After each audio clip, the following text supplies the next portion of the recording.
జగన్ వెన్నుపోటంటూ ప్రజల ముందుకు రావడం హాస్యాస్పదమని పిఠాపురం మాజీ ఎమ్మెల్యే వర్మ అన్నారు.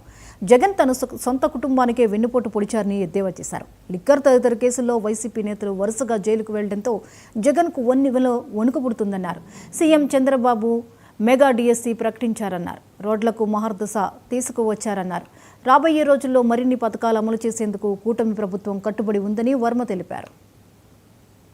జగన్మోహన్ రెడ్డి వెన్నుపోటు దినం అని చెప్పడం చాలా హాస్యాస్పదంగా ఉంది. మరి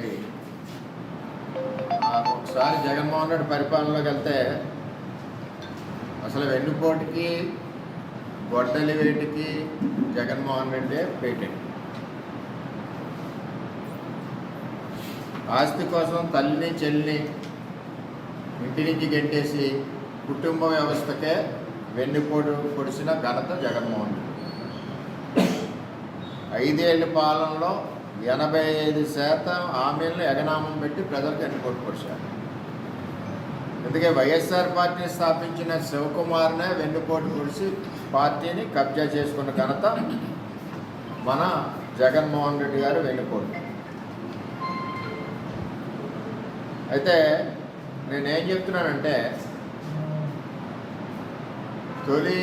తెలుగుదేశం పార్టీ వచ్చిన తొలి సంవత్సరంలోనే 70% హామీలు పూర్తి చేశారు. జగన్మోహన్ రెడ్డి చేసింది 10%.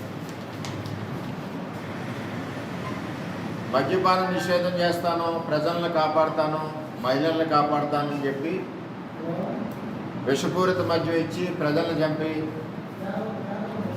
మద్యపానానికి వెన్నుపోటు పొడిచారు జగన్మోహన్ రెడ్డి గారు.